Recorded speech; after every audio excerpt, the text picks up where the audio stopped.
What if Harry Potter and Hermione Granger decided to leave the magical world behind and start a completely new life in Muggle London? Imagine the boy who lived and the brightest witch of her age, trading their wands for tube passes, their patronuses for LinkedIn profiles, and their adventures at Hogwarts for the daily grind of ordinary life. It sounds absurd at first, doesn't it? But when you really think about it, there's something deeply compelling about this scenario. These two characters, who spent their entire adolescence fighting dark wizards and saving the world, suddenly choosing to disappear into the anonymity of one of the world's largest cities. Today, we're going to explore exactly how this would unfold, what challenges they'd face, and whether they could actually pull it off.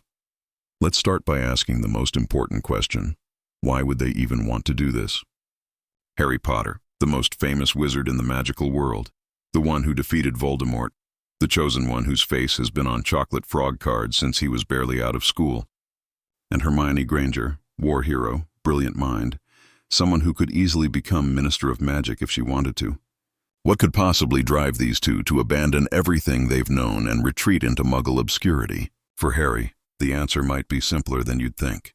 This is someone who never asked for fame, who never wanted to be the chosen one, who spent his entire childhood being either ignored or abused, and then his teenage years being simultaneously celebrated and vilified by the wizarding public. Remember how the Daily Prophet treated him? One day he's a hero. The next he's a dangerous attention-seeking liar. One year he's the Triwizard champion, the next he's supposedly mentally unstable. Harry Potter has lived his entire life in the spotlight, and not by choice. The boy who lived never got to choose his own path. Everything was predetermined by a prophecy made before he could even walk. After Voldemort's defeat, imagine the pressure. Everyone wants a piece of him. Everyone has expectations. People stare everywhere he goes. Children are probably named after him. His choices, his relationships, his career, everything is scrutinized and discussed.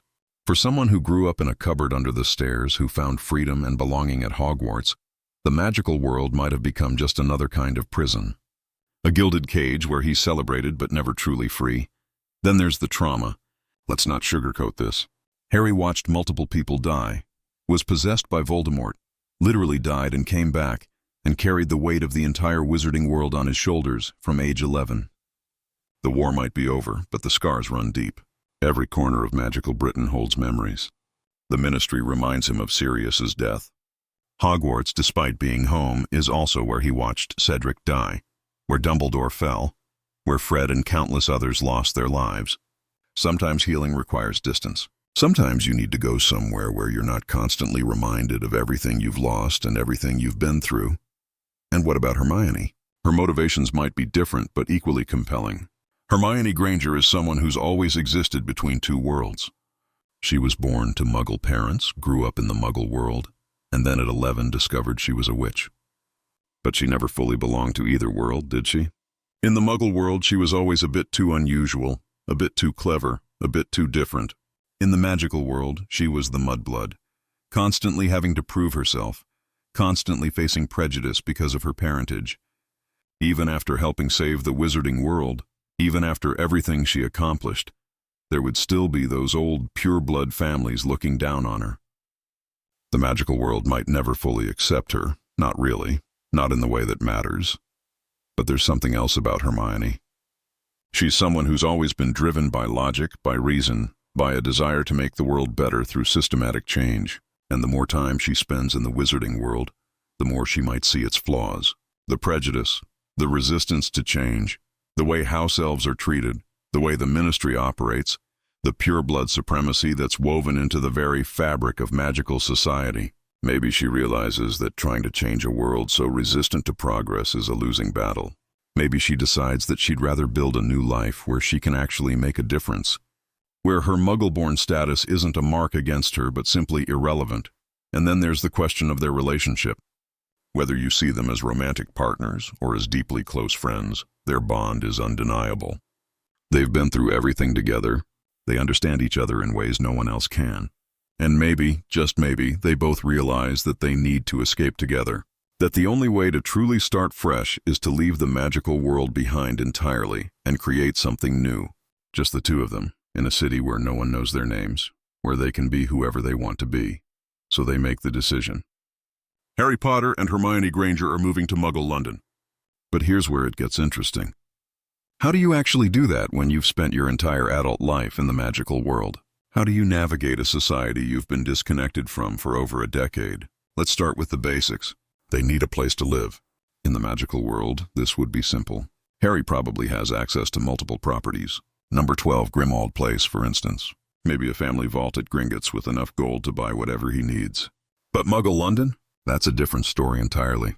They can't exactly walk into an estate agent's office with a bag of galleons. They need Muggle money, and not just a little. London is one of the most expensive cities in the world. A decent flat in a reasonable area could easily cost £1,500 to £2,000 a month, and that's being conservative. Harry would need to convert his wizarding wealth into pounds sterling. That means going to Gringotts and arranging a transfer, but here's the problem. Large amounts of currency appearing in the Muggle banking system raise questions. Money laundering laws, tax implications, the source of funds. It's not as simple as just magicking gold into paper money. They'd need to be careful, strategic. Maybe they convert smaller amounts over time.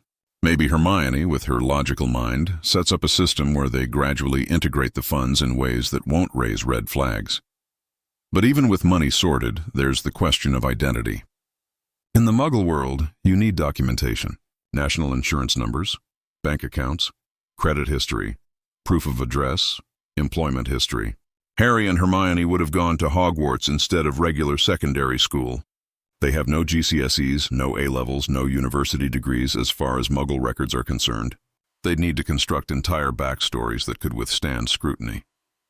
Hermione would probably handle this with typical thoroughness. She'd research everything about how Muggle society works in the present day, because remember, they've been disconnected from it for years. When they were 11 and entered the magical world, smartphones weren't ubiquitous. Social media was in its infancy. The digital age has transformed Muggle society in ways they've completely missed. They'd need to catch up on over a decade of technological and cultural changes. Getting a flat would be an adventure in itself. Imagine Harry and Hermione showing up for a viewing, trying to act natural, while the estate agent asks them questions they're unprepared for. Do you have a current landlord reference? Where do you work? What's your combined annual income? They'd have to craft a story. Maybe they say they've been working abroad, which explains the gap in their UK employment history. Maybe they claim to have been doing volunteer work or traveling. Something vague enough to avoid too many follow-up questions, but plausible enough to satisfy basic curiosity. And then there's the actual process of moving in. In the magical world, you can just pack everything in a magically expanded trunk and apparate. In the Muggle world, you need to hire a moving van, carry boxes upstairs, deal with utility companies, set up internet and electricity and water. These are mundane tasks that wizards never have to think about, but in Muggle London, they're essential. Hermione would probably find it fascinating at first, this puzzle of how ordinary people organize their lives. Harry might find it frustrating, wondering why Muggles make everything so complicated when magic could solve it all in minutes. But that's the core challenge they'd face constantly. The temptation to use magic. Imagine living your entire adult life with the ability to solve almost any problem with a wave of a wand, and then suddenly having to do everything the hard way. The kettle takes too long to boil, and Harry's instinct is to heat it with a spell. The flat is cold, and Hermione almost reaches for her wand before remembering they agreed not to use magic. It's winter and it's dark at 4 in the afternoon, and lighting the lamps with Lumos would be so much easier than fumbling for light switches. But they can't, because if they're really going to do this, if they're really going to live as Muggles, they need to commit fully. The Ministry of Magic has the trace for underage wizards, and while that wouldn't apply to them, there are other ways magical activity can be detected. Other wizards might sense it.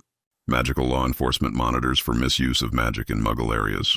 If Harry and Hermione want true anonymity, true separation from their old lives, they need to live like Muggles.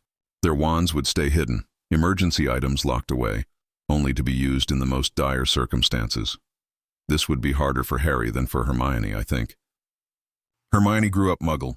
She knows how to navigate this world because she lived in it for her first 11 years.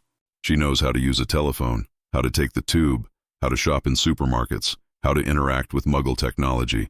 It would come back to her quickly, like muscle memory. But Harry? Harry went from an abusive Muggle household where he wasn't allowed to touch anything or have anything, directly into the magical world where everything was done with magic. His Muggle experience is limited and traumatic. He'd need Hermione to teach him things that most people learn as children. How to use a computer, how to navigate smartphone apps, how to buy a train ticket from a machine, how to use contactless payment. And this creates an interesting dynamic between them. In the magical world, Harry is the famous one, the hero, the one everyone knows. Hermione, despite her brilliance, is always somewhat in his shadow. But in Muggle London, the roles reverse. Here, Hermione is the expert and Harry is the one who needs help. It would be humbling for him, but maybe also liberating. For once, he's not expected to have all the answers or be the one everyone turns to. Let's talk about employment. This is where things get really complicated. In the wizarding world, Harry could walk into almost any job he wanted. Auror, obviously. That was his plan post-Hogwarts in the original timeline. But also, professor at Hogwarts, probably. Positions at the Ministry, absolutely. People would line up to hire Harry Potter, and Hermione could have her pick of careers. The Department of Magical Law Enforcement, a position in the Ministry working on progressive legislation, maybe even a path to becoming Minister of Magic someday. But in Muggle London, they have no qualifications. No degrees, no work history, no references. They can't exactly put fought in the Second Wizarding War or destroyed Horcruxes on their CVs. They're starting from absolute zero in terms of conventional credentials. Hermione, being Hermione, would probably approach this systematically. She might look into distance learning programs, online courses, ways to gain recognized qualifications. She could potentially sit equivalency exams for GCSEs and A-levels. Her intellectual capabilities haven't diminished. She could probably ace any academic test put in front of her. The challenge would be doing it without magic. No spell-checking charms, no memory enhancement potions, no way to magically research topics. Just her own brilliant mind and Muggle resources like libraries and the internet. I can picture Hermione falling in love with the British Library.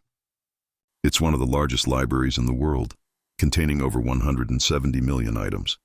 She'd probably spend hours there, rediscovering the joy of Muggle learning, of research done through databases and books rather than through magical texts. She might pursue higher education, maybe applying to university as a mature student. With her intellect, she could get into anywhere. Oxford, Cambridge, the London School of Economics. She could study law or social policy or international relations.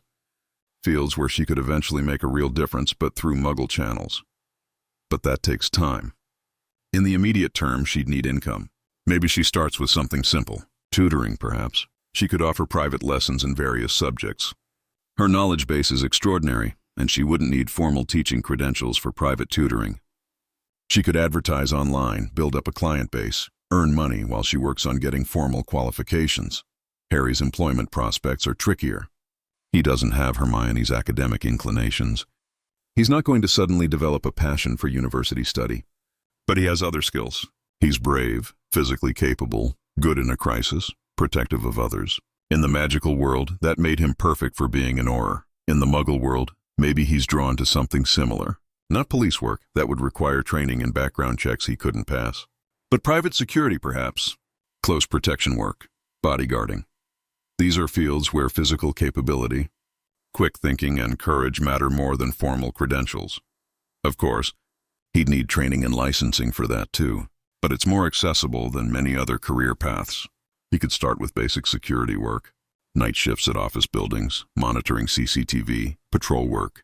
It's not glamorous. It's probably boring compared to fighting Death Eaters. But it's honest work that pays the bills and doesn't require explaining the last 15 years of his life in detail. There's something poignant about imagining Harry Potter, the wizard who defeated the darkest wizard of all time, working a night shift as a security guard in some London office building. Walking the floors with a torch, checking doors are locked, making his rounds. He'd probably be good at it. He's observant, he's used to staying alert for danger. He doesn't panic in emergencies. But it would also be such a departure from everything he'd known. From being the most important wizard in Britain to being invisible. Just another face in uniform that office workers barely glance at when they stay late. But maybe that's exactly what he needs. To be invisible, to be ordinary.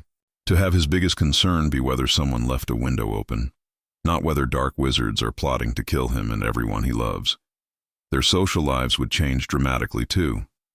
In the magical world, they're celebrities. Everyone wants to know them, be associated with them, hear their stories. In Muggle London, they're nobody. And that means they'd need to build friendships from scratch, as regular people, without magic or fame to smooth the way. This might be harder than it sounds. When you've been through what Harry and Hermione have been through, when you've faced death repeatedly, when you've seen the things they've seen, how do you relate to people whose biggest problems are bad dates and difficult bosses? How do you make small talk at a pub when you're thinking about the friends you lost in a war that the person you're talking to doesn't even know happened?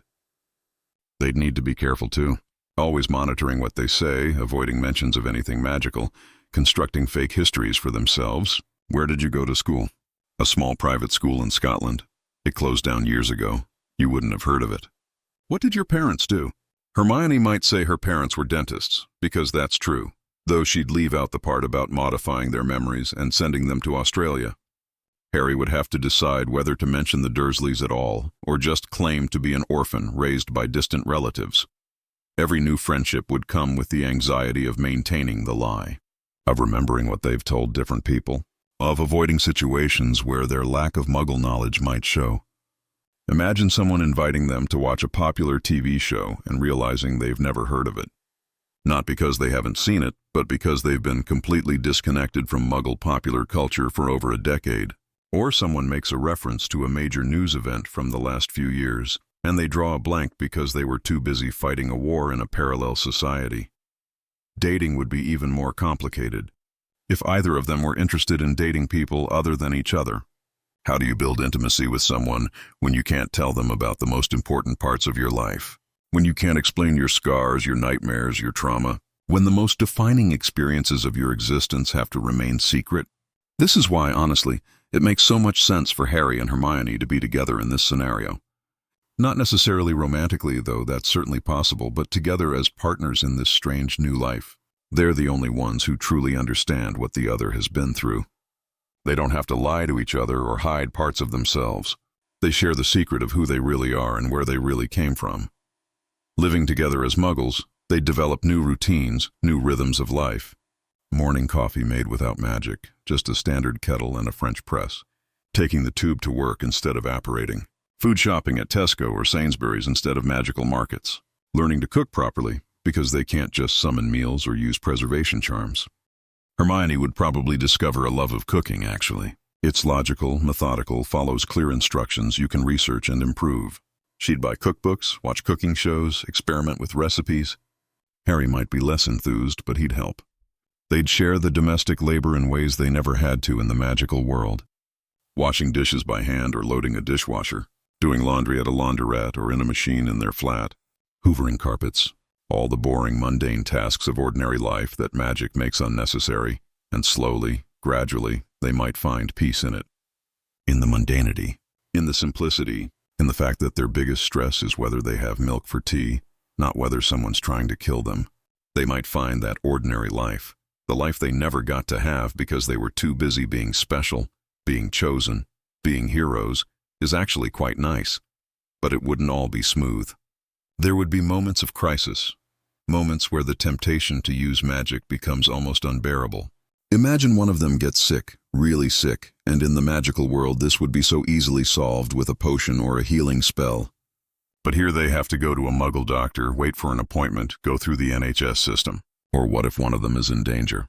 Someone tries to mug them on the street, and every instinct screams to reach for a wand, to defend themselves the way they've been trained. But they can't because that would blow everything. There would be arguments too. Moments where the stress of maintaining this double life gets to be too much. Maybe Harry has a nightmare about the war and wakes up shouting, and neighbors hear through the thin walls of their flat, and they have to worry about what people think. Maybe Hermione gets frustrated with how slowly things move in the Muggle world, how inefficient everything is compared to magic, and she snaps at Harry for something trivial because she's really just angry about the whole situation. And there would definitely be moments of doubt, nights where one of them lies awake wondering if they made a mistake, if running away was cowardice rather than courage, if they should have stayed and faced their responsibilities in the magical world. Harry might think about Ron, about the Weasleys, about Ginny if they're not together in this scenario, all the people he left behind. Does Ron understand why he left, or does he feel abandoned? Hermione might think about her parents, about whether she should try to restore their memories, whether they deserve to know the truth about their daughter's life. They'd have to cut ties with the magical world almost completely to make this work. No letters from Owlpost because that would be impossible to explain to Muggle neighbors. No visits from wizarding friends, or at least very, very rarely, and only with extensive precautions. They'd have to miss weddings, funerals, important events in the lives of people they care about. The longer they stay in Muggle London, the more they drift away from their old lives, until eventually they're more Muggle than magical. And then there's the question of how long this could realistically last. Because magic is part of who they are. It's not just something they can do, it's something fundamental to their identities. Living without it, suppressing it, denying that part of themselves, that has to take a toll eventually. Maybe years go by and they build a good life. Hermione gets her degree, starts working in some field where she can make a difference. Human rights law, perhaps, or social work, or education policy. She finds fulfillment in helping people through Muggle means. Harry finds his own path. Maybe he moves beyond security work into something that gives him more purpose. Counseling for trauma survivors, perhaps, drawing on his own experiences even if he can't fully explain them, or work with at-risk youth.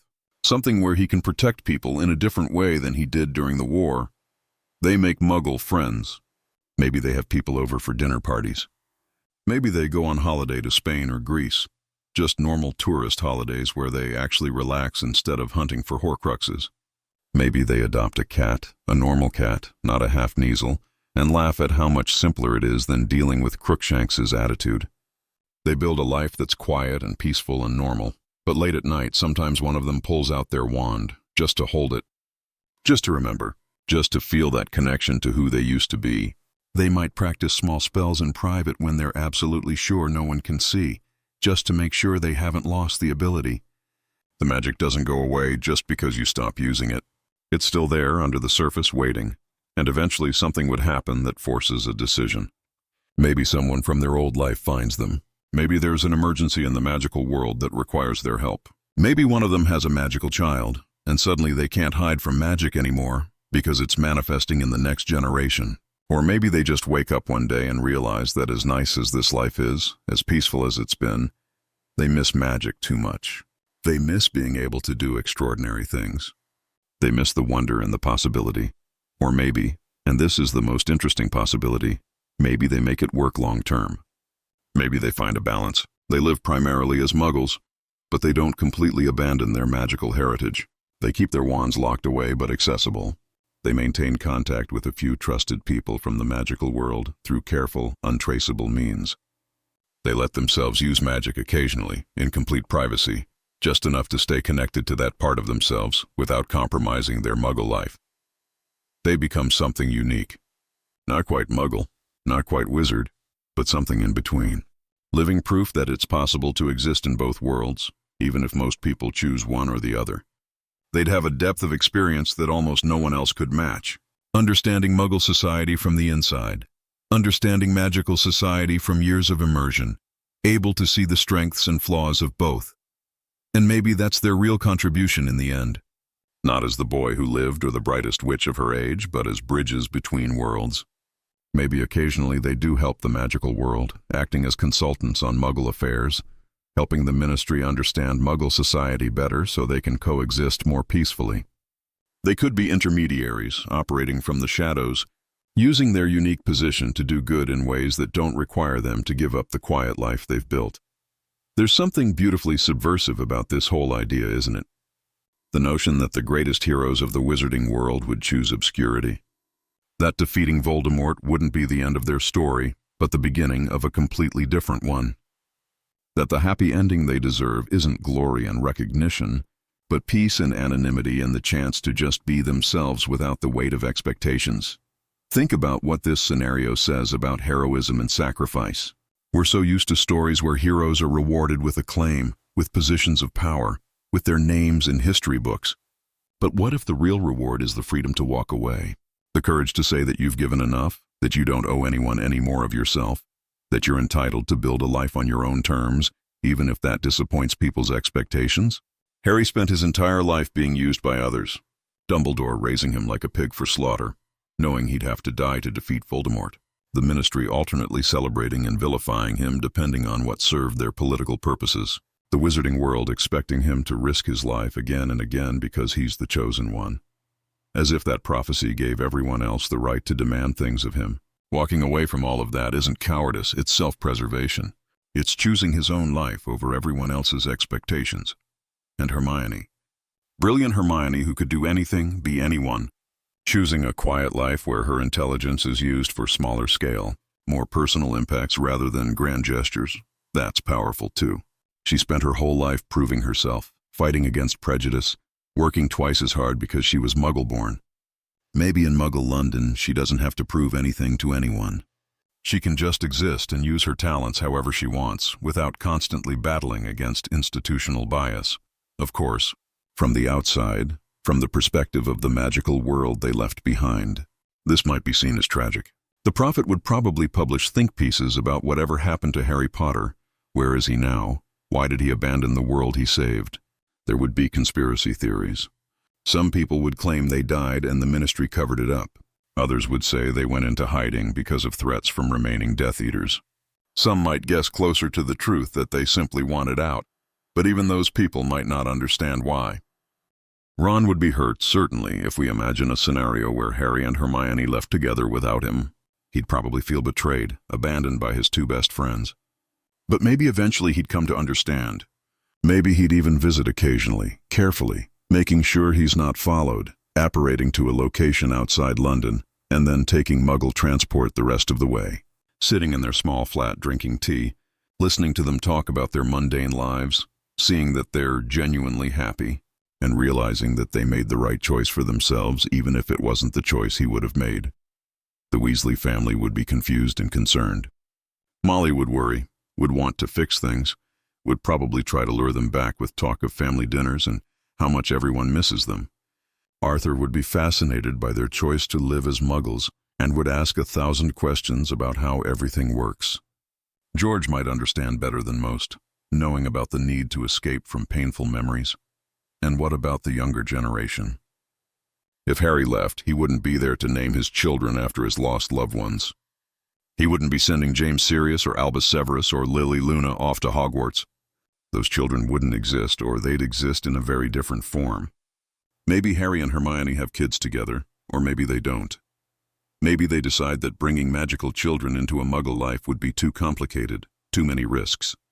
Or maybe they carefully plan for it, ready to help their children navigate the same dual existence they've created for themselves.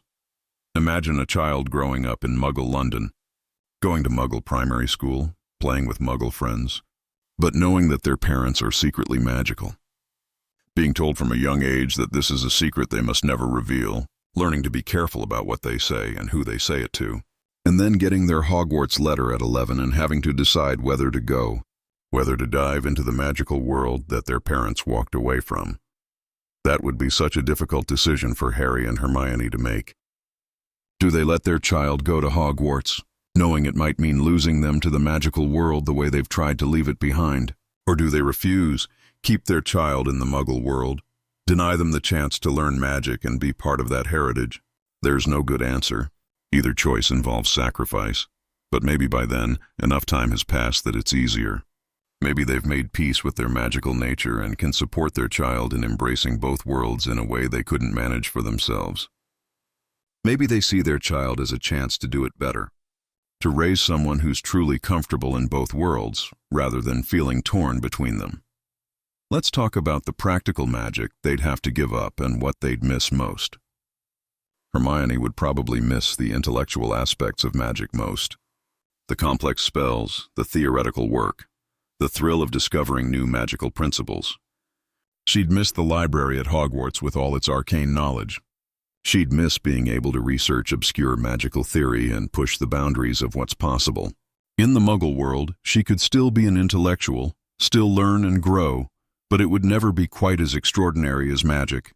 Harry would miss the physical freedom of magic, the ability to fly on a broomstick, to apparate instantly from one place to another, to defend himself effectively if threatened.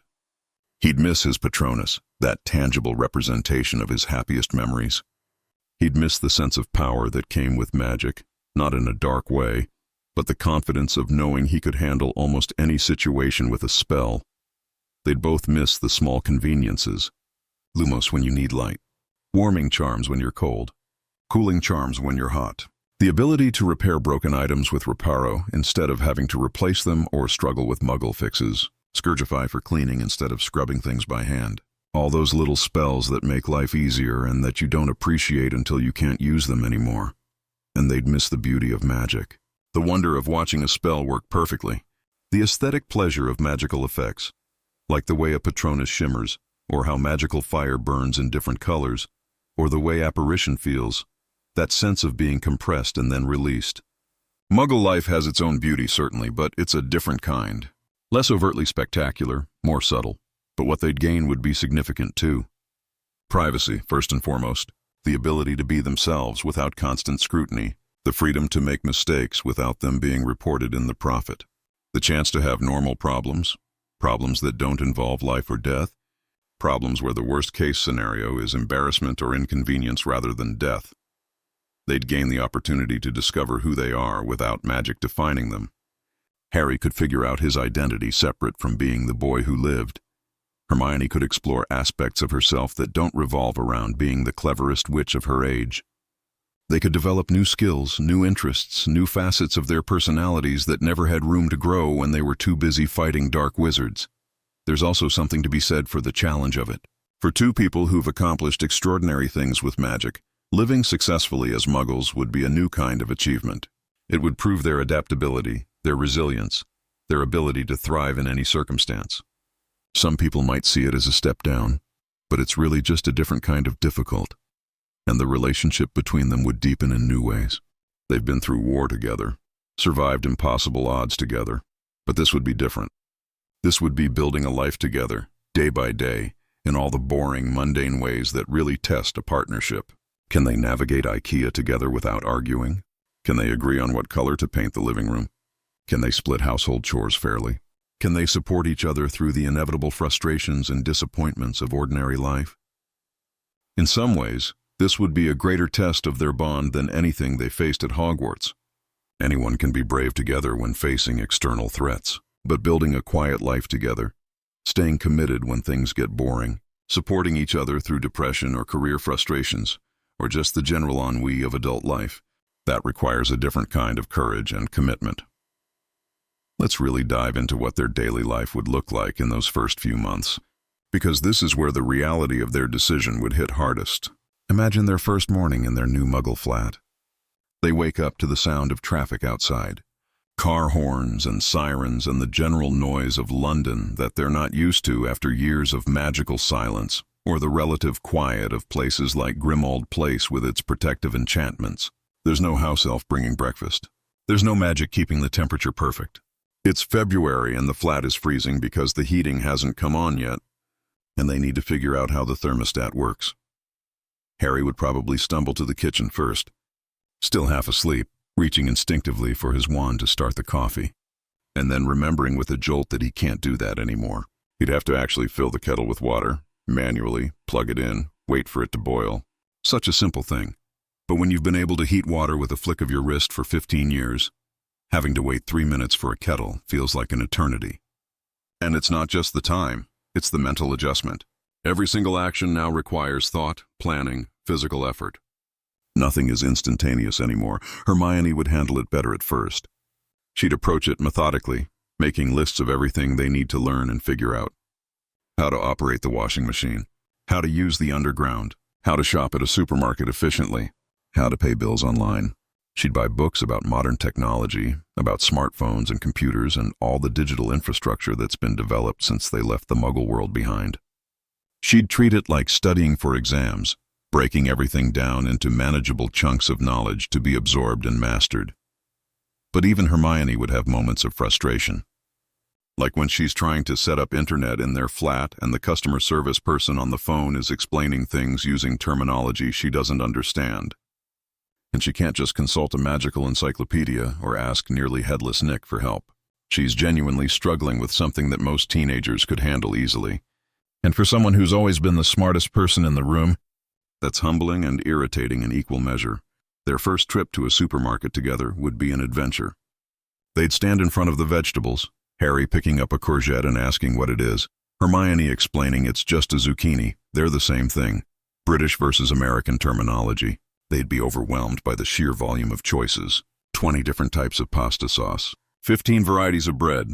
In the magical world, you go to a shop and there are a few options for most things, but Muggle consumerism has created this explosion of choice that's actually paralyzing when you're not used to it. And then there's the self-checkout, which would completely baffle them at first. Scan your items, place them in the bagging area. Unexpected item in the bagging area, please remove the last item. The system is endlessly finicky, and they'd probably need help from a store employee the first few times. They'd feel embarrassed, like everyone can tell they're frauds, like someone's going to point at them and shout that these people obviously aren't real Muggles. Of course, no one does that, because no one's paying attention to them at all, but the paranoia would be intense in those early weeks. Harry would struggle particularly hard with technology. Hermione could at least remember some basics from her childhood, but Harry went from the Dursleys, where he wasn't allowed to touch anything, directly into the magical world.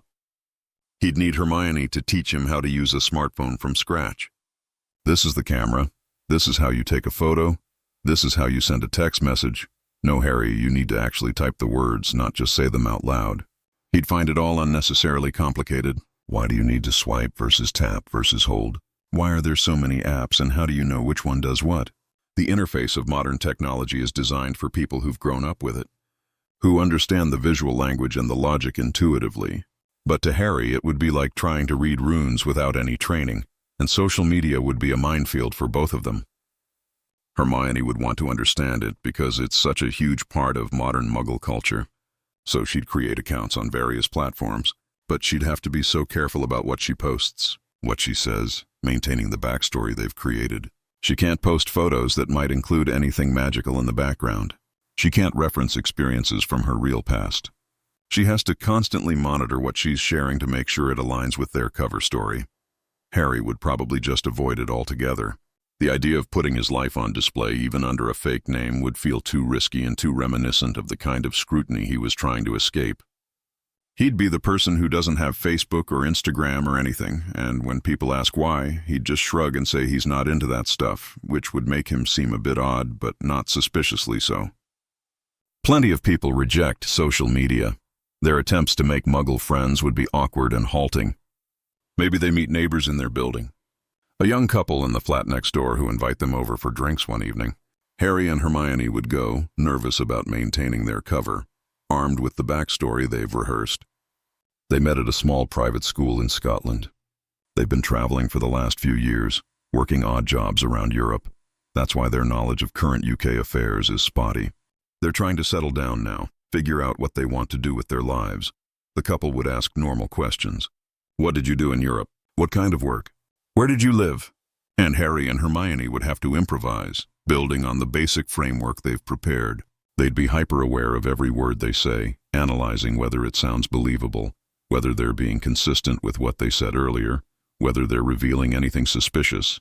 It would be exhausting, maintaining the lie through an entire evening of casual conversation. And then someone would make a reference to a popular TV show. Let's say something like Game of Thrones or Breaking Bad or whatever was huge in recent years, and both Harry and Hermione would have blank looks because they've never heard of it. The neighbors would laugh, thinking they're joking, and then realize they're serious.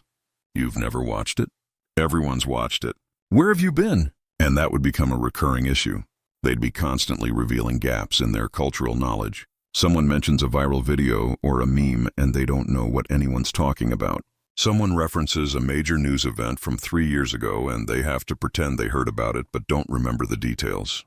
They'd have to do so much catch-up, watching popular shows and movies, reading up on recent history, trying to fill in the gaps so they can pass as normal people. But here's where it gets interesting. As they do this cultural catch-up, they'd start to have genuine opinions about Muggle entertainment and news and culture. Hermione might discover she loves a particular TV series, something smart and well-written like The Crown or a really good documentary series. She'd get invested in the characters and the storylines in a way she never got into Wizard wireless programs. Harry might find that he actually enjoys certain films, especially action movies where he can just turn his brain off and watch things explode without having to think about prophecies or destiny. They'd start to develop lives that aren't just cover stories. Harry gets really into football, maybe, picks a team to support, learns the rules, starts going to a local pub to watch matches. He'd never experienced this kind of communal sports fandom before. Quidditch was something he played, but he was always the center of attention, the seeker everyone was watching. Football is something he can just enjoy as a spectator, one face in the crowd, and there's something liberating about that. He can shout at the TV when a player misses a goal. He can celebrate with strangers when his team wins, and nobody cares who he is. He's just another fan. Hermione would probably join a book club after a few months, once she's confident enough in her cover story. She'd find one at a local library or bookshop, a group of people who meet monthly to discuss literary fiction. She'd be careful at first, not saying too much, but gradually she'd relax into it. These people aren't wizards analyzing her every word for the profit. They're just book lovers who enjoy intelligent discussion. She could talk about themes and character development and symbolism without worrying that someone's going to make her words into a headline. And she'd rediscover the joy of reading fiction purely for pleasure, not because she's researching something or trying to solve a problem, just because a story is beautiful and moving and worth experiencing. Their relationship would evolve too, in ways both expected and surprising. If we're imagining them as romantic partners, which frankly makes the most sense for why they do this together, the early days would be a crucible for their relationship. They're together 24/7, in a small flat, both dealing with massive life changes and stress, both grieving the life they left behind. That's a recipe for conflict. They'd argue about stupid things. Harry leaves his dirty clothes on the bathroom floor, and it drives Hermione crazy. Hermione organizes the kitchen cabinets in a very specific way and gets annoyed when Harry puts things back in the wrong place. Harry wants to watch football, but Hermione needs quiet to study for the equivalency exams she's planning to take. These mundane domestic disputes would feel trivial compared to fighting Death Eaters, but they'd also be harder in some ways because there's no clear enemy, no obvious resolution. Just two people learning to share space and compromise, but they'd also have moments of deep connection. Late nights when one of them can't sleep because of nightmares and the other stays up with them, making tea, talking about nothing important, just providing comfort through presence. Mornings when they're both grumpy and tired, but they catch each other's eye over breakfast and laugh at how ridiculous they must look. These war heroes struggling to figure out how to operate a toaster. Times when they're out in the city and something reminds them of their old life. A flash of purple that looks like robes, or someone with bushy red hair like a Weasley, and they reach for each other's hand instinctively, needing that physical reminder that they're not alone in this. The physical intimacy of living together as a couple would be another adjustment. In the magical world, there are spells for everything, including birth control and sexual health. In the Muggle world, they'd need to navigate those practicalities without magic. Hermione would probably handle the research, figure out what options are available, what makes sense for them. It would be clinical and awkward in the way these conversations often are, but also strangely normal. Just two people figuring out adult life together, no magic, no destiny, just them. Their sex life, if we're going there, would probably be better for not using magic. There's something to be said for purely physical intimacy, for connecting as just two human bodies without any magical enhancement or mystical significance. They'd be vulnerable with each other in new ways, showing parts of themselves that aren't about bravery or intelligence or magical power. Just skin and breath and ordinary human need for connection. The seasons would pass and they'd mark time differently than they did in the magical world. No more dividing life into Hogwarts terms and summer holidays. Instead, they'd experience London through its seasons. The gray drizzle of spring, tourist season in summer, the beautiful autumn when the parks turn gold and red, the dark cold winter with Christmas lights strung across Oxford Street. They'd develop seasonal routines. Summer evenings walking along the South Bank, autumn Saturdays at the Columbia Road Flower Market, winter nights at the movies escaping the cold. Harry would probably get his first real Muggle job within a few months. Something basic, not requiring qualifications. Maybe a position with a private security firm, doing patrol work at night. He'd go through a brief training course, learn the basics of the job, get his license. His first night shift would be strange. Walking through empty office buildings in the early morning hours, checking doors, monitoring cameras, making notes in a logbook.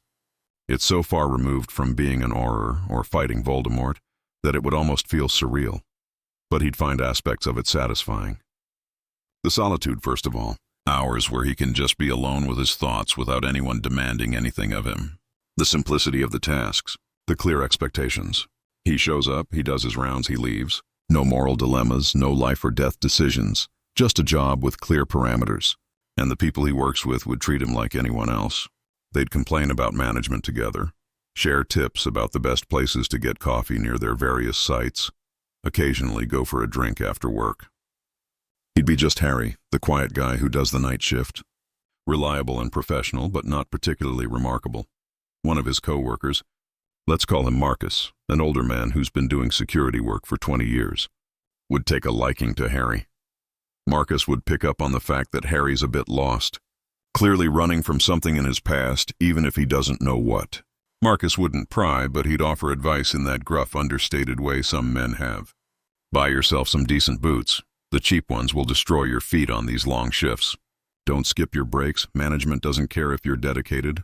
They'll just expect more.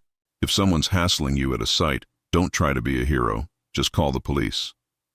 That last bit of advice would be particularly hard for Harry to follow. His instinct is always to intervene, to protect people, to be the hero. But Marcus would be firm about it. You're not paid enough to risk your life, mate. Let the police handle it. And Harry would have to learn to step back. To not be the person who saves everyone. To accept that sometimes the best thing he can do is stay safe and let others handle problems. It would go against every instinct he's developed since he was 11 years old, but it would also be necessary for his growth. Hermione's path would be more academic and ambitious. She'd spend her first few months doing intensive self-study, preparing to take equivalency exams for GCSEs and A-levels. She'd need these qualifications to get into university, and she'd want to do it properly, to prove she can succeed in the Muggle educational system on its own merits. She'd set up a study schedule, dividing her days into blocks dedicated to different subjects. Maths, English, sciences, history, foreign languages. Some of it would be review of things she already knows, but approached from a Muggle perspective.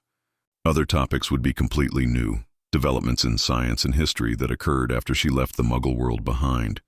She'd find the work both easier and harder than expected. Easier because she's brilliant and has always excelled at academics. Harder because she's approaching it without magic, without the shortcuts and enhancements she's become accustomed to. No spell to help her memorize dates or formulas. No potion to keep her alert during long study sessions. Just her own mind and discipline and the ordinary tools of Muggle students. Coffee, flashcards, practice tests, determination. She'd take her exams at a testing center surrounded by teenagers half her age, feeling distinctly out of place but also oddly comfortable. This is familiar territory for her, even if the setting is strange. She's always been good at tests, at demonstrating knowledge under pressure. And she'd ace them, of course. Near-perfect scores across the board. The kind of results that would make university admission a certainty. Choosing which university to apply to would be a bigger decision than expected. Part of her would want to aim for Oxford or Cambridge, the most prestigious options, proving she can compete at the highest level.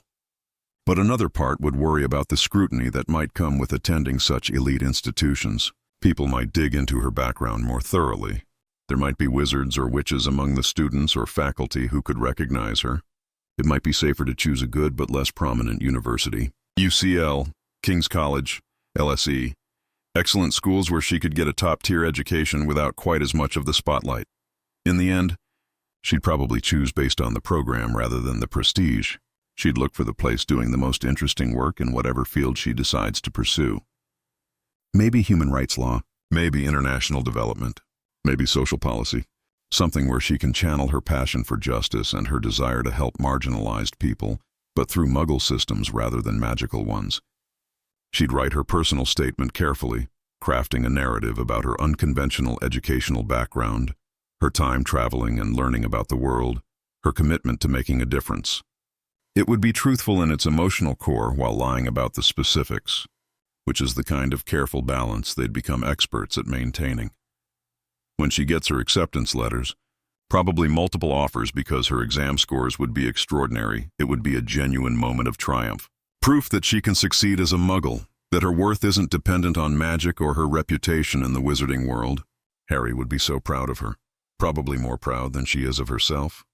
He'd insist they celebrate, take her out to dinner at a nice restaurant, somewhere they really can't afford, but he doesn't care because this matters. And she'd protest that it's not that big a deal, just undergraduate admission, but she'd also be glowing with satisfaction, because it is a big deal. It's validation that she made the right choice, that this new life they're building is real and valuable. As Hermione starts university, their daily routines would shift. She'd be gone during the day for lectures and seminars, studying at the library in the evenings. Harry would still be working nights mostly, so they'd miss each other sometimes, ships passing in the afternoon when she's getting ready to go out and he's getting home ready to sleep. But they'd make time for each other deliberately. Sunday mornings would become sacred, lying in bed late, making a proper breakfast together, reading the papers or watching something on TV, just being together without the pressure of schedules and obligations. Hermione would come home full of stories about her classes and her classmates. She'd be the mature student in her cohort, a few years older than most undergrads, which would give her an interesting position. Young enough to relate to the other students, old enough to have a different perspective. She'd be popular in study groups because she's brilliant and patient at explaining difficult concepts. She'd probably have to deflect romantic interest from classmates who find her intriguing. This slightly mysterious woman who's traveled the world and seems to know so much about everything except pop culture and social media.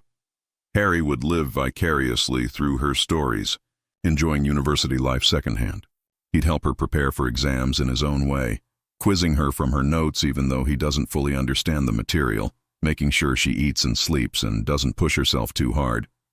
He'd remind her that she doesn't need to prove anything, that she's already proven herself 1,000 times over. But he'd also understand that she needs this, needs to excel in this new arena to feel fully confident in her choice to become Muggle. Money would be a constant background concern, especially once Hermione's paying tuition. Even with Harry working and them living frugally, London is expensive and university costs add up. They'd need to be strategic about how they convert Harry's wizarding gold into pounds, doing it gradually through channels that won't raise suspicion. Maybe they'd sell some of the Black family valuables that Harry inherited, taking them to Muggle antique dealers and auction houses, claiming they're clearing out a deceased relative's estate. A piece of jewelry here, a painting there, amounts that seem plausible for someone slowly liquidating an inheritance. They'd learn to live on a budget in ways they never had to before. Meal planning to minimize food waste, shopping at cheaper supermarkets, buying clothes at charity shops instead of new, learning which free activities London offers, the museums and parks and events that don't cost anything. They'd become experts at living well on limited means, finding contentment in simple pleasures rather than expensive ones. This financial pressure would actually bring them closer together in some ways. Shared struggle, shared goal of making their money stretch. They'd celebrate small victories like Hermione finding a great coat at a charity shop for £10, or Harry getting a small raise at work. They'd learn to appreciate what they have rather than focusing on what they've given up. Yes, Harry used to have a vault full of gold at Gringotts. Yes, they could have lived comfortably in the wizarding world. But this life, this scraped-together existence in Muggle London, feels more earned somehow. More real. The temptation to use magic would ebb and flow. Some days it would barely occur to them, so immersed in their Muggle routine that magic feels like something from a dream. Other days it would be overwhelming. Hermione struggling with a particularly difficult assignment and knowing she could research it so much faster with access to magical libraries. Harry dealing with a broken appliance and knowing he could repair it instantly with his wand. Times when they're sick or injured and Muggle medicine feels frustratingly slow compared to magical healing. They'd have to establish rules for themselves about when magic is and isn't acceptable. They agree that they can use magic for genuine emergencies, life or death situations where the risk of exposure is justified. They can use magic in their flat occasionally, very carefully, with all the curtains drawn and silencing charms in place, just to maintain their skills and their connection to that part of themselves. But otherwise, they commit to living as Muggles, accepting the inconveniences and limitations as the price of the freedom they've gained. There would definitely be close calls. One night, Harry is walking home from his shift, taking a shortcut through a quiet street, when he encounters a mugging in progress. 3 men surrounding a younger guy, threatening him, demanding his phone and wallet. Harry's immediate instinct is to intervene, but he hesitates, remembering Marcus's advice. Call the police, don't be a hero. But then one of the muggers pulls out a knife and Harry can't just stand by. He doesn't use magic, but he uses the physical combat skills he learned as an Auror trainee, the defensive techniques that don't require a wand. He moves fast, disarms the guy with the knife, puts himself between the victim and the attackers. His magic might be contained, but he's still quick and strong and trained, and the muggers aren't expecting resistance. They run. The victim is shaken but grateful, wants to call the police, wants Harry to stay and give a statement. And Harry has to make a quick decision. Talking to police means giving his name, potentially being questioned, leaving a record of his involvement. It's exposure he doesn't want, so he downplays what happened, says he just scared them off by yelling, makes sure the victim is okay, and then leaves quickly before police arrive. And he goes home shaking, adrenaline still coursing through him, wondering if he made the right choice, if he's becoming someone who walks away instead of someone who helps. Hermione would have her own close call.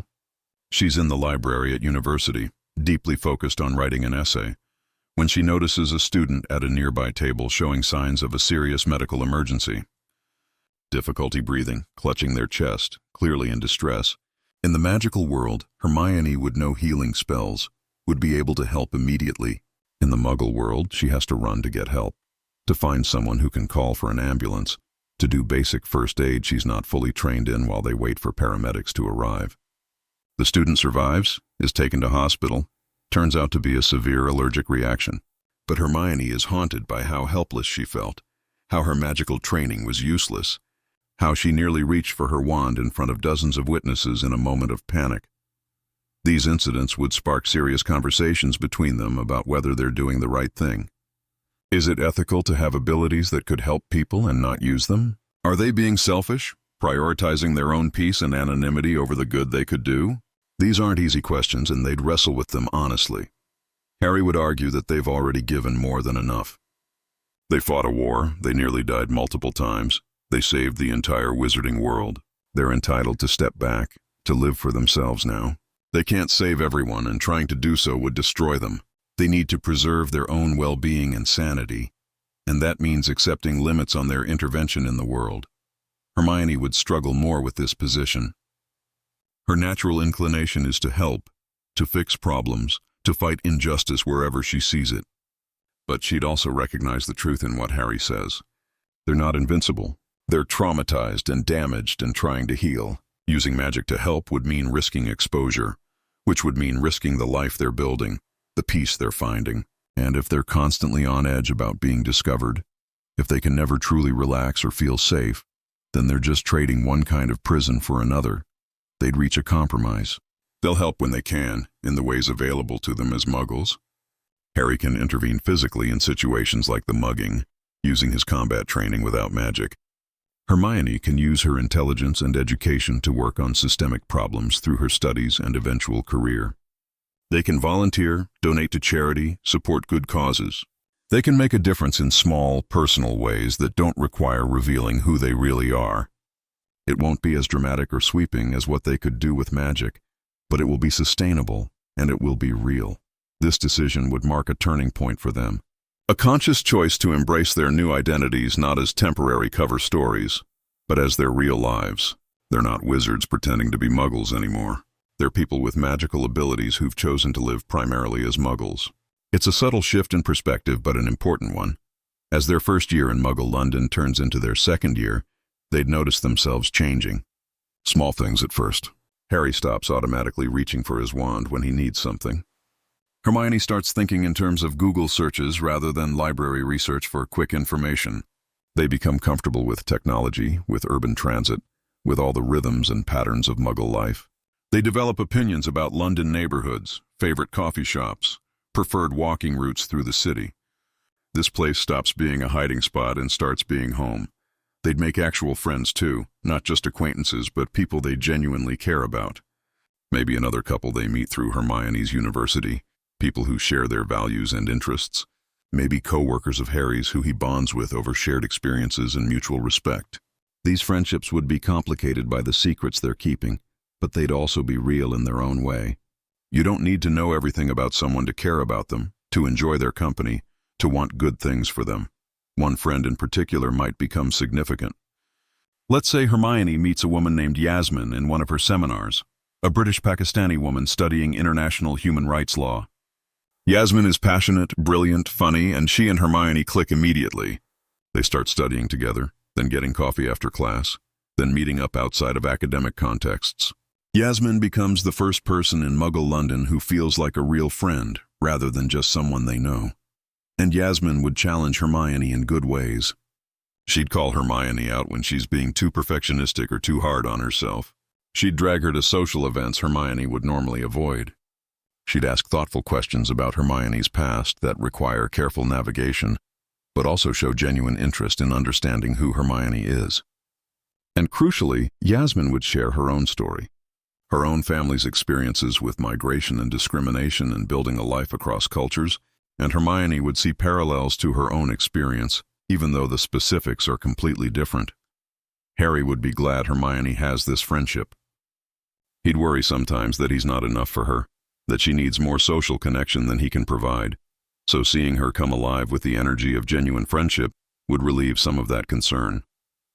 He'd meet Yasmin too, would like her, would appreciate how good she is for Hermione, and Yasmin would be perceptive enough to see that Harry and Hermione's relationship is deep and complex in ways she can't fully understand.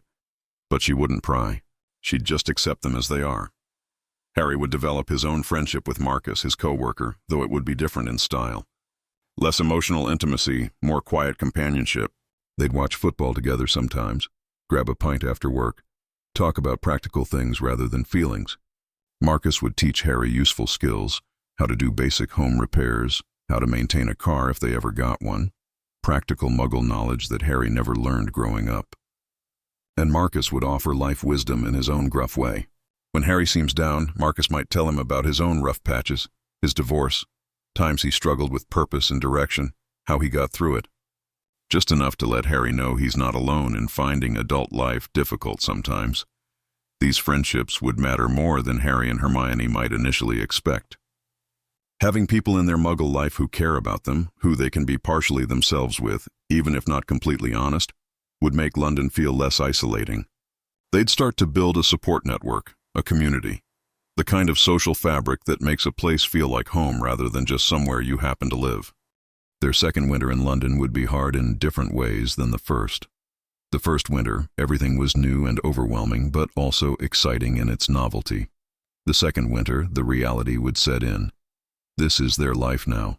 The coldness and darkness of London winter, the constant drizzle, the crowded tubes, the struggle to make ends meet. This isn't temporary. This is just how it is. There's no end date, no plan to return to the magical world after a certain amount of time. They've chosen this permanently, or at least indefinitely, and that realization would be heavy. Hermione might go through a period of mild depression that winter. The darkness affects her, and she's stressed about exams, and she's questioning some of her choices.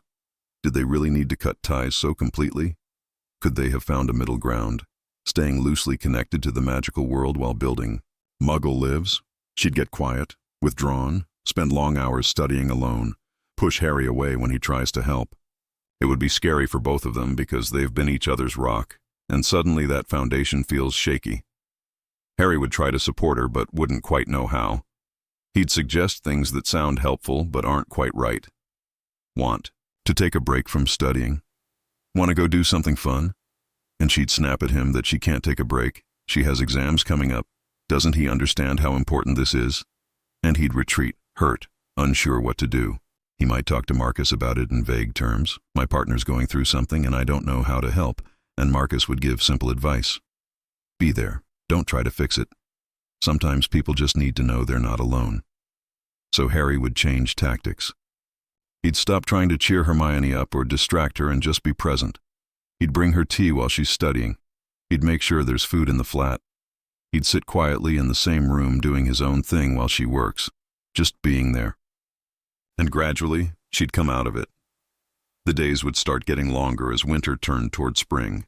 She'd do well on her exams. The pressure would ease.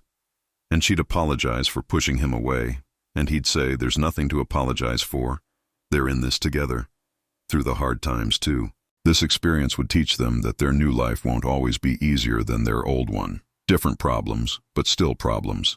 Still stress and sadness and difficulty, but also that they can get through it together, that their bond is strong enough to weather the storms.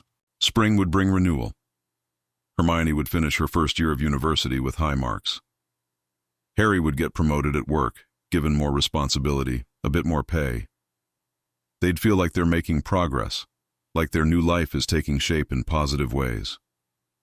They might take a weekend trip to Brighton, their first holiday since moving to London. Walking on the beach, eating fish and chips, staying in a cheap bed and breakfast, just being a normal couple doing normal things. And it would feel good. It would feel right. They'd start thinking about the future in more concrete terms. Maybe they could afford a slightly bigger flat in a year or two.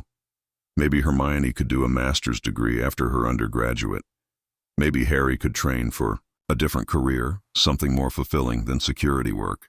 They'd have dreams and plans that are entirely Muggle, entirely focused on this world they've chosen. The magical world would start to feel more distant, more like something that happened to different people in a different life. But they wouldn't forget. They couldn't forget. On the anniversary of the Battle of Hogwarts, they'd take the day off from work and school. They'd stay in their flat, doors locked, curtains drawn. They'd take out their wands for the first time in months. They'd cast simple spells, just to feel that connection again, to remember what it's like to channel magic. They'd look at old photos of friends, of Hogwarts, of their younger selves. They'd tell stories about Fred and Remus and Tonks and all the others who didn't make it to see peace. They'd cry together, holding each other, grieving in private for everything and everyone they've lost. And then they'd carefully pack everything away again, the wands back in their trunk, the photos put back in their hidden spots. They'd wash their faces and order takeaway, and slowly transition back to being their Muggle selves. This annual ritual would become important for them, a way to honor their past without letting it consume their present, a controlled release of grief and memory that lets them process their trauma without drowning in it. As time passes, they'd find ways to honor their magical heritage in small, subtle ways that don't risk exposure. Hermione might volunteer at a refugee charity, helping people who, like her, have had to leave their homeland and build new lives in a foreign culture. The specifics are different, but the emotional truth is the same, and she'd find meaning in helping others navigate that difficult transition. Harry might eventually train to be a therapist specializing in PTSD, using his own experiences with trauma to help others, even if he can never fully explain what he's been through. He'd be good at it. His natural empathy and his hard-won understanding of how trauma affects people making him effective at helping others find their own paths to healing. They'd both be giving back, making a difference, living purposeful lives. Just not in the ways anyone would have predicted. Not as famous wizards using magic to solve problems, but as ordinary people using ordinary means to help in ordinary ways that still matter deeply. By their third year in London, they'd be established.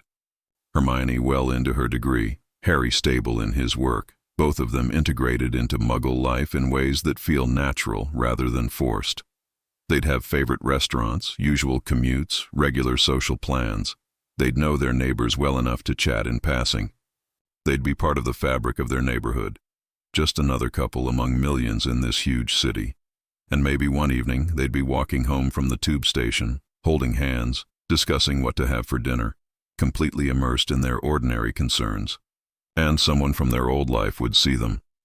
Let's say it's Neville, visiting Muggle London for some reason, maybe taking some students on an educational trip to the British Museum. And he'd see them from a distance, recognize them despite the Muggle clothes and the casual demeanor. He'd be shocked, frozen for a moment, unsure what to do. Should he approach them? Pretend he didn't see them? Respect what seems like a deliberate choice to be invisible? And in that moment of hesitation, Harry and Hermione would disappear into the crowd around a corner or into a shop, and Neville would be left wondering if he really saw them or if his mind was playing tricks on him. He'd probably decide not to say anything to anyone. He'd understand on some level that if they wanted to be found, they wouldn't be living openly in Muggle London under their real faces. He'd respect their choice even if he doesn't fully understand it.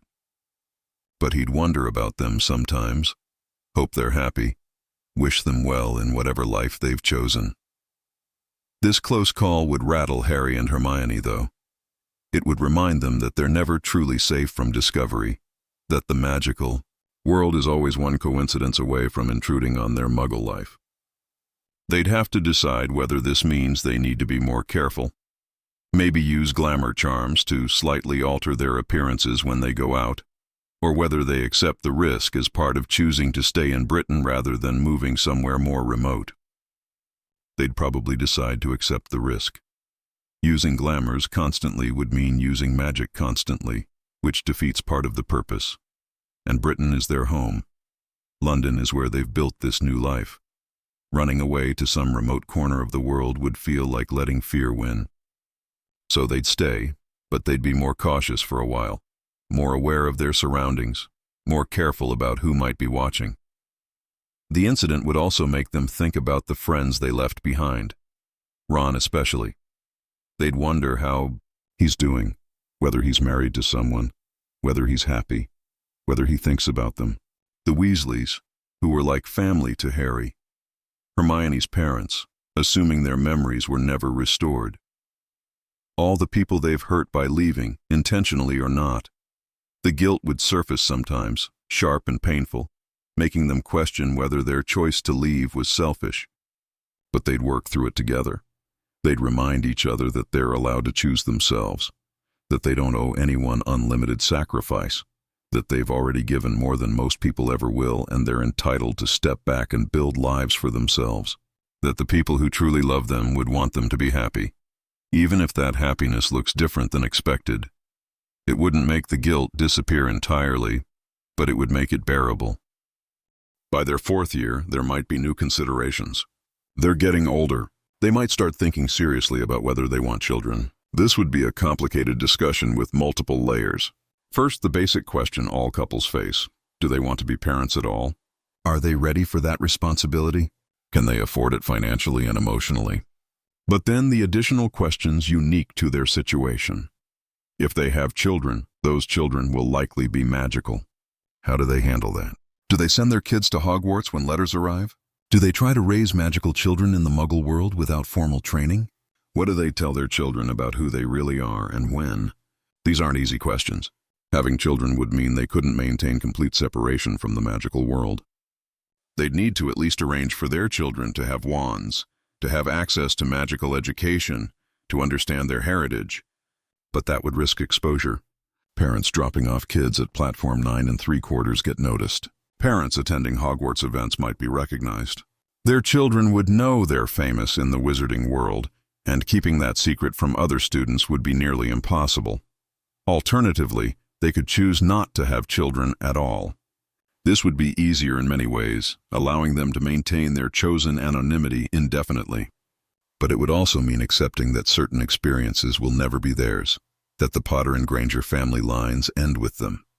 For Harry especially, who never had a real family growing up, the idea of not having children might feel like a significant loss, or maybe they'd decide to adopt Muggle children who won't have magical abilities.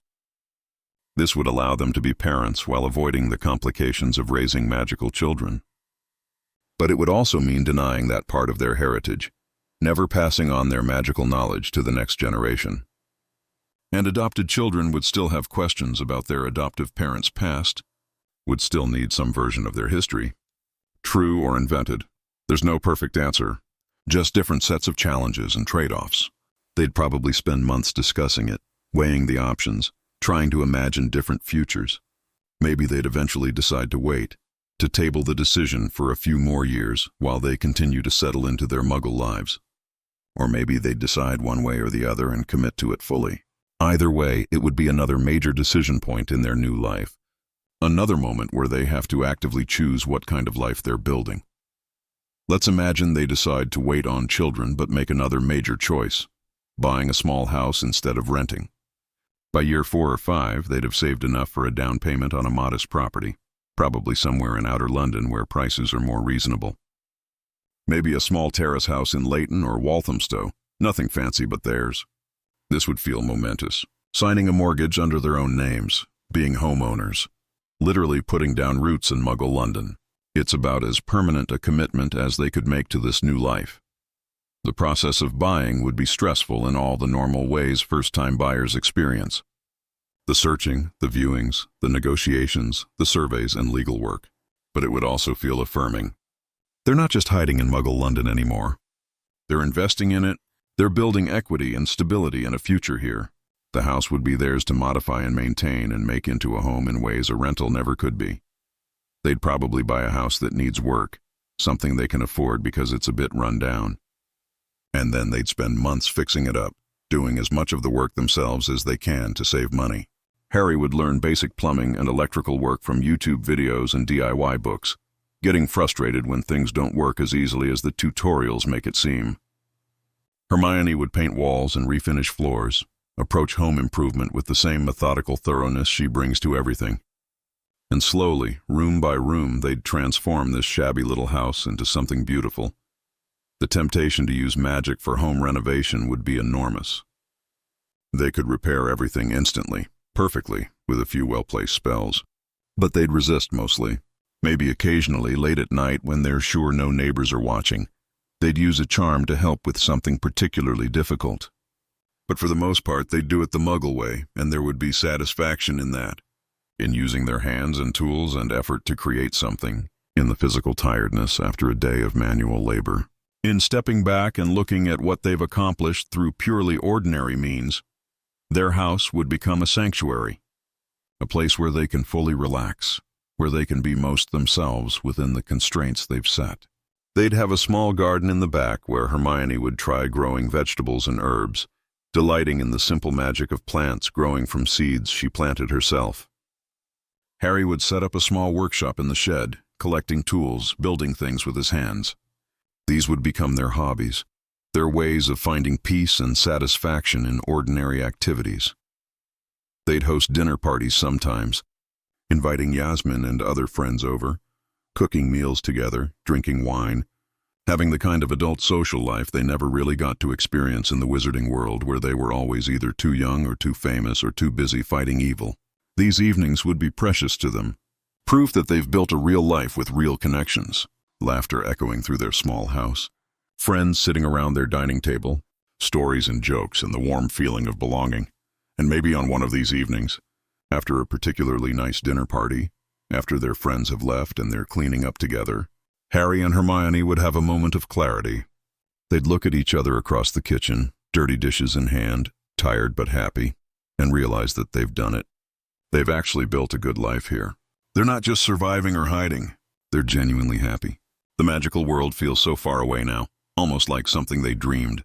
This is real. This small house, this ordinary life, these quiet moments together. This is what they fought for, even if they didn't know it at the time. The freedom to be normal, the peace to be happy, the chance to choose their own path. That realization would be simultaneously liberating and bittersweet. Liberating because it means they've succeeded. They've actually pulled off this incredible transition from wizarding heroes to ordinary muggles. Bittersweet because it means fully accepting what they've given up, fully committing to this path with all its limitations, but mostly liberating, mostly good. As they move into their 5th or 6th year in Muggle London, their life would have a rhythm and stability that would have seemed impossible at the beginning. Hermione would be finishing her undergraduate degree and applying for master's programs. Harry would be well established in his career, whatever that's evolved into. They'd have a friend group, a community, a place in the world that feels earned and real. They'd have inside jokes and shared routines and the comfortable intimacy that comes from years of building a life together. They'd also have perspective on their choice that they couldn't have had initially. They'd be able to see more clearly what they gained and what they lost, and honestly assess whether it was worth it. And I think their answer would be yes, complicated, but yes. Yes, they miss magic sometimes. Yes, they miss their friends. Yes, there are aspects of wizarding life that were wonderful and irreplaceable. But this life they've built, this quiet, ordinary existence, has given them something they never could have had in the magical world. The freedom to be themselves, without expectations or scrutiny. The peace that comes from anonymity, the satisfaction of building something from nothing, using only their own ordinary capabilities. They'd have grown as people too. Harry would be less defined by his trauma, less identified with being the boy who lived. He'd have developed an identity separate from his magical fame, discovered aspects of himself that had no room to emerge when he was always playing the role of hero.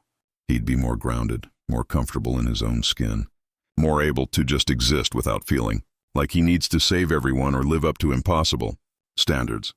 Hermione would have proved to herself that her worth isn't dependent on being the cleverest witch of her age or on proving herself to the magical world. She'd have achieved success in Muggle academia through her own brilliance, without the complications of blood status or magical prejudice. She'd have found ways to make a difference that are personally sustainable rather than constantly exhausting. She'd be more balanced, better at setting boundaries, more able to accept that she can't fix everything, and that's okay. Their relationship would be deeper and more mature than it could have been if they'd stayed in the magical world.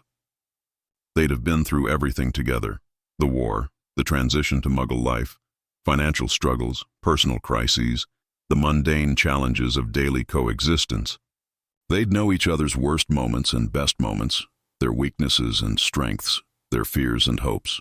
They'd have chosen each other over and over again, not because of destiny or convenience or lack of other options, but because they genuinely want to build a life together. But I don't think their story would be entirely separate from the magical world forever. Eventually, something would happen that would force a reckoning. Maybe after a decade in Muggle London, someone from their past would track them down deliberately. Ron, perhaps, who's spent years wondering and finally decides he needs to know his best friends are all right. He'd show up at their door one day, probably looking older and more careworn but still recognizably Ron. And there would be this moment of shock and uncertainty. Do they let him in? Do they pretend to be other people? Do they try to send him away? I think they'd let him in, because he's Ron, and despite everything, he's still their friend. He's still someone they love, even if they've been apart for years. They'd have tea in their small Muggle kitchen, and it would be awkward at first, not knowing what to say or where to start. Ron would be trying to understand why they left, what they've been doing all this time. Harry and Hermione would be trying to explain something they're not sure they fully understand themselves. But gradually the old ease would come back. They'd share stories, Ron about his life in the magical world, Harry and Hermione about their adventures in Muggle London. They'd laugh about old times at Hogwarts, remember friends lost and living, and Ron would start to understand, seeing how at peace they seem, how genuinely happy they are in their ordinary life. He might not agree with their choice, might think they should have stayed, but he'd respect it. He'd see that this is what they needed. Before he left, Ron would promise to keep their secret, to not tell anyone he found them unless they give permission. And he'd give them a way to contact him if they ever want to reconnect more permanently, an emergency magical communication method they could use if needed. Just knowing that option exists, that the door isn't completely closed, would be comforting even if they don't take him up on it immediately. This visit would open up new possibilities. Maybe they'd start seeing Ron occasionally, very carefully, meeting in Muggle locations where they won't be noticed. Maybe through Ron they'd get news of other friends, hear about what's happened in the magical world, stay loosely connected to their old life without being pulled back into it fully. Maybe they'd even attend a few significant events like a wedding or a funeral, using disguises and being extremely careful but wanting to be there for people they care about. Or maybe after Ron's visit, they'd decide they're not ready for that level of reconnection. Maybe they'd keep him at arm's length, maintain the boundary they've established. Either way, the visit would have broken something open, reminded them that their past isn't gone even if they've moved on from it, that the people they used to be and the people they are now coexist somehow. And maybe there's a way to honor both parts of themselves rather than completely cutting off one or the other. As they approach a decade in Muggle London, they'd have fully integrated lives. Hermione would probably have her master's degree by then, maybe working for an NGO or a law firm or an academic institution, doing meaningful work in human rights or social justice. Harry would have found his own professional calling, probably something involving helping people, using the empathy and understanding he's developed through his own healing process. They'd own their home, have established friendships, be known in their neighborhood as that nice, quiet couple who've lived there for years. A decade is long enough that their Muggle life would feel more real than their magical past in many ways. The daily experience of being Muggles would be second nature by then. The magical world would feel increasingly distant, almost mythological. They might sometimes wonder if it all really happened, if they really were those people who fought in a wizarding war. It would take effort to remember details, to recall exactly how certain spells worked or what Hogwarts looked like in particular rooms. The memories would be fading, becoming softened by time and distance, but they'd still have their trunk with their wands and photos and mementos. They'd still have their annual ritual of remembrance. They'd still be fundamentally shaped by their experiences, even if they've built new lives on top of that foundation. The past doesn't disappear just because you stop living in it.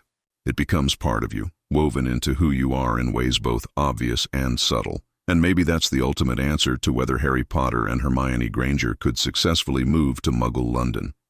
Not whether they could do it perfectly, but whether they could do it at all. Whether they could build real lives as ordinary people despite their extraordinary pasts. Whether they could find happiness and meaning and purpose without magic or fame. And I think the answer is yes, they could. It wouldn't be easy, and it wouldn't be perfect, and there would be costs and complications. But they could do it. Because they're survivors and adapters and fundamentally good people who deserve peace even if they had to go to extraordinary lengths to find it. Their story would be one of transformation and choice, and the courage it takes to walk away from everything you know to find yourself. It would be about two people who were heroes deciding they wanted to be something else, something quieter and simpler and more personal. And in its own way, that choice would be as brave as anything they did in the war. Because it's easy to be brave when there's a clear enemy and everyone's watching. It's much harder to be brave enough to disappoint people, to let go of expectations, to choose your own well-being over everyone else's ideas of who you should be and what you should do. So if Harry Potter and Hermione Granger moved to Muggle London, they'd struggle and adapt and eventually thrive. They'd build ordinary lives that would be extraordinary in their ordinariness. They'd prove that you can walk away from destiny and still find meaning, that you can be nobody and still matter. That happiness doesn't require magic or fame or living up to other people's expectations. Sometimes it just requires the courage to choose yourself, to build the life you actually want, rather than the life everyone thinks you should have. And that would be their final, greatest act of magic, transforming themselves from legends into people, from heroes into humans, from the most famous wizards in Britain into two ordinary muggles living ordinary lives in an ordinary city. And maybe, just maybe, that would be the happy ending they deserved all along. Imagine them 5 years in. They're established in their muggle lives now. Hermione has her degree. Maybe she's working for a non-profit organization advocating for refugees or human rights. Harry has found work that satisfies him. Maybe he's training in counseling or therapy, helping others process trauma. They have a small flat in maybe Hackney or Brixton, somewhere diverse and vibrant where they blend in easily. They know their neighbors to say hello to but maintain polite distance. They have a favorite pub they visit on Friday nights, a regular table at a local Indian restaurant, a routine at the farmer's market on Saturdays. To anyone who knows them casually, they're just a nice couple or flatmates who keep to themselves. Maybe people think they're a bit odd, a bit unworldly, like they're not quite plugged into normal society. But in London, everyone's a bit odd, so no one questions it much. They might be seen as those people who don't have Facebook or Instagram, who aren't very good with technology, who sometimes seem confused by things everyone else takes for granted, but also who are kind and helpful and good neighbors. And in private, in their flat, they have a locked trunk hidden away. Inside are their wands, carefully wrapped, their Hogwarts robes preserved perfectly, photos of their friends, of their time at school, of the people they lost. The sword of Gryffindor, if Harry took it with him, Hermione's beaded bag, still containing half the items she packed for the Horcrux hunt. Mementos of their old life, their real life, kept safe but separate from their daily existence. Maybe once a year, on the anniversary of the Battle of Hogwarts, they lock the doors, draw all the curtains, and cast a strong Muffliato charm on the flat. And then they let themselves remember. They take out their wands and cast spells just to feel that connection again. They look through the photos and tell stories about the people in them. They let themselves grieve and remember and honor everything they've been through. And then they pack it all away again and return to being muggles. It would be a double life in the truest sense. Not like spies or undercover agents who are pretending in order to accomplish some mission, but people who have genuinely split themselves into two versions. The magical selves they were, preserved but dormant, and the muggle selves they're becoming, growing and evolving day by day. And the interesting question is, which version is more real? Are they pretending to be muggles, or are they pretending that they were ever really wizards? After enough time, Does the Muggle life become the truth and the magical past start to feel like a dream? Or does the magical core of their identity remain strongest, no matter how many years pass living without magic? I think for Hermione, the Muggle life might eventually feel more authentic. She came from this world originally. Returning to it is in some ways coming home. Yes, she's magical, and that will never change. But her fundamental approach to life, her logic and reason and love of learning, those things fit better in the Muggle world than they ever quite did in the magical world with all its illogic and tradition and resistance to progress. For Harry, it might be harder. He never really belonged in the Muggle world.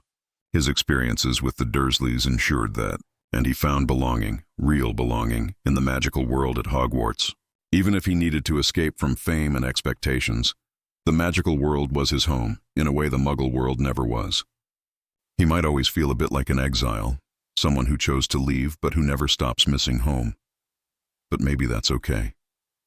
Maybe part of growing up is learning that you can't ever really go home, that the place you loved and the time you were happiest exists only in memory, and trying to recapture it will only lead to disappointment. Maybe Harry's growth is in accepting that he can build a new home, different from Hogwarts, different from what he imagined, but real and valuable in its own way. There would be close calls over the years, certainly. Times when their magical nature nearly reveals itself. Maybe Hermione's threatened and she accidentally produces a shield charm without meaning to, pure instinct. Maybe Harry sees someone falling and levitates them without thinking. These moments would terrify them. They'd have to quickly obliviate the witnesses, or come up with some explanation, or pack up and move to a new area of London where they're not known. Start over with new identities. Each close call would spark arguments between them. Harry would say they should be more careful. Hermione would say they can't spend their whole lives terrified of being discovered. They'd have to decide how far they're willing to go to maintain the deception. Would they obliviate innocent people to protect their secret? That's dark magic, a violation of free will. But what's the alternative? Risk exposure? These moral quandaries would be new territory for them. During the war, the lines were clear. They were fighting evil, and while they had to make hard choices, they were in service of obviously good ends. But this is murkier. They're not saving the world. They're just trying to live quietly. Does that justify using magic to manipulate Muggle minds when necessary? They'd have to figure out their ethical boundaries in this new context. And what about when they see injustice in the Muggle world?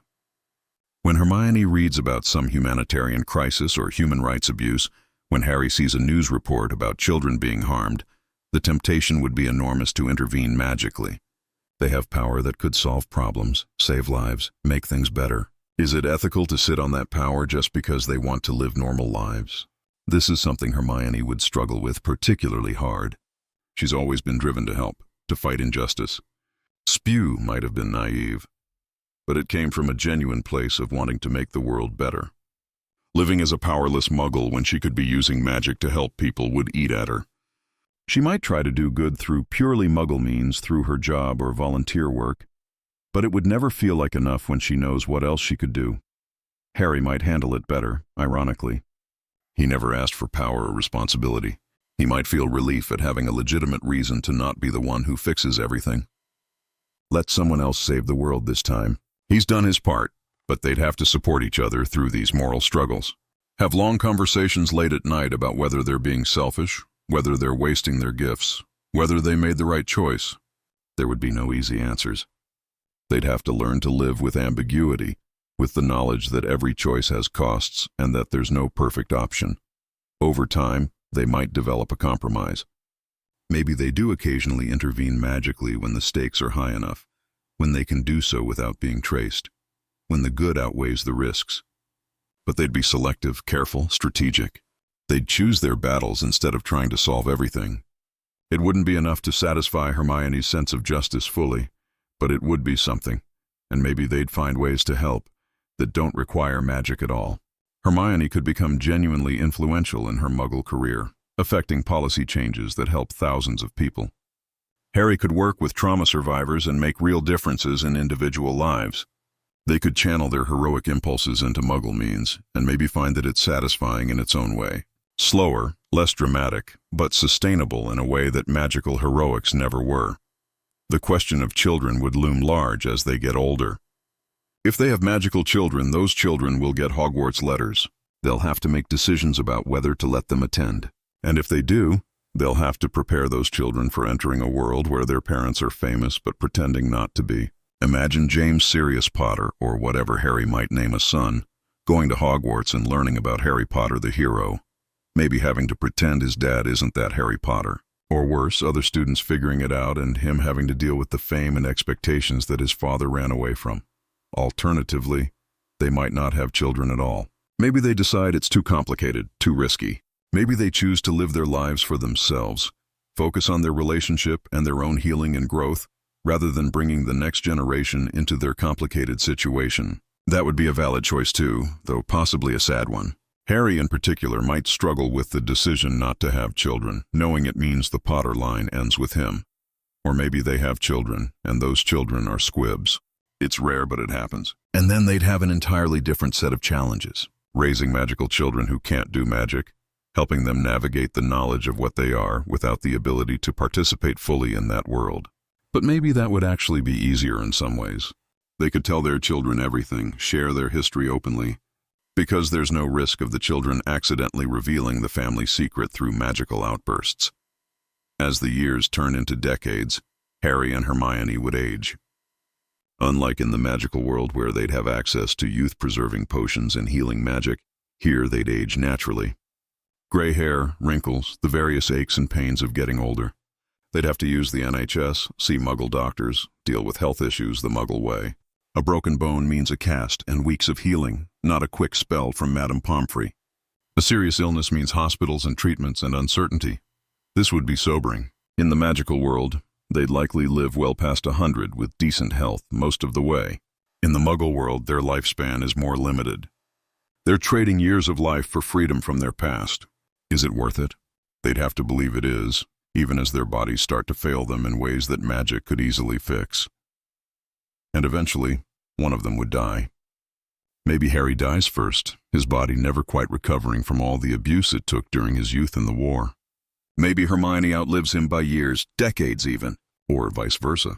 Either way, the one left behind would face a terrible choice. Do they return to the magical world then? With their partner gone, with nothing left to lose? Do they go back to old friends and old haunts? Or do they honor the choice they made together by staying Muggle until the end? I think the answer depends on how their story played out. If they built a good Muggle life, made real connections, found genuine meaning in their work and their relationships, then the survivor might choose to stay, to finish out their days in the world they chose together, even if alone, to be buried in a Muggle cemetery under their assumed names, their true identity known only to a very few. But if the Muggle life was always a bit of an act, always something they maintained through force of will rather than genuine belonging, then maybe the surviving partner returns to the magical world, shows up at the Burrow or Shell Cottage or wherever Ron and the others have ended up, and they're older now, gray and worn, but still recognizably themselves. And there would be such bittersweet joy. Joy at having them back, grief over the lost years, complicated feelings about choices made and time that can't be recovered. The story of Harry Potter and Hermione Granger in Muggle London is ultimately a story about identity and choice and what we owe to others versus what we owe to ourselves. It's about two people who were extraordinary deciding to become ordinary, and whether that's tragedy or triumph depends entirely on your perspective. From the outside, it might look like a waste. Two of the most talented magical people of their generation, hiding in Muggle obscurity, their gifts unused, their potential unfulfilled. The wizarding world would have been better with them in it, working to improve things, using their fame and abilities for good. But from the inside, from their perspective, it might be the bravest thing they ever did. Braver than facing Voldemort, braver than hunting Horcruxes, because it means defining themselves on their own terms rather than letting others' expectations define them. It means choosing their own happiness over their duty to a society that gave them so much trauma along with the heroism. And maybe, in the end, the question isn't whether they succeeded as Muggles. Maybe the question is whether they found peace. Whether, after everything they'd been through, all the loss and pain and horror, they managed to build lives where they could sleep through the night without nightmares. Where they could be happy more often than they were sad. Where they could look at each other and know they'd made the right choice, whatever anyone else might think. Because that's the thing about Harry and Hermione. They've always had to make impossible choices. They've always had to weigh competing goods and decide which mattered more. Staying in the magical world or leaving it behind is just one more impossible choice in a lifetime full of them. And whatever they chose, there would be regret. There would be loss. But there would also be whatever they gained from the choice they made. If they stayed in the magical world, they'd have fame and influence and the ability to make sweeping changes. They'd have their friends and their magical culture and all the wonder that comes with being a wizard. But they'd also have the constant pressure, the expectations, the trauma triggers, the inability to ever truly escape their pasts. If they left for Muggle London, they'd have anonymity and peace and the chance to be ordinary. They'd have the satisfaction of proving they could make it on their own, without magic or fame to smooth the way. But they'd also have the loneliness of maintaining their secret, the frustration of living without magic, the complicated feelings about abandoning people who cared about them. There's no perfect answer. That's what makes this scenario so compelling. It's a real dilemma with genuine costs on both sides. And how Harry and Hermione would handle it tells us something about who they are as characters, what they value most, what they've learned from everything they've been through. My personal feeling is that if they did this, if they really committed to Muggle life, they'd make it work. Because that's what they do. They're survivors. They adapt. They figure things out. They wouldn't let themselves fail at this just because it's hard or because they miss magic sometimes. They'd push through the difficulties, support each other through the dark moments, and gradually build something real. And years later, when they're old and gray, sitting in their small flat in London, drinking tea and watching the world go by outside their window, maybe they'd have no regrets. Maybe they'd look back on their extraordinary youth as something that happened to different people, almost. They'd be proud of what they accomplished, grateful for having survived it, but also glad it's over. Glad they got to have this quieter, simpler second act. Or maybe there'd always be a part of them that wondered what if. What if they'd stayed? What if they'd used their influence to really change the wizarding world? What if they'd raised their children at Hogwarts? What if they'd let themselves be the people everyone expected them to be? But even with the wondering, even with the occasional pangs of regret or nostalgia, they'd know they made the choice that was right for them. And in the end, that's what matters. Not whether they lived up to others' expectations or fulfilled some grand destiny. Just whether they found a way to be themselves, to be happy, to build a life worth living. So what if Harry Potter and Hermione Granger moved to Muggle London? They'd struggle. They'd adapt. They'd make mistakes and figure things out and slowly, gradually become more Muggle than wizard in their daily lives while never quite losing that magical core of who they are. They'd build something new from the ashes of their traumatic pasts. And whether that's a happy ending or a sad one is really up to interpretation. Maybe it's both. Maybe the best endings always are.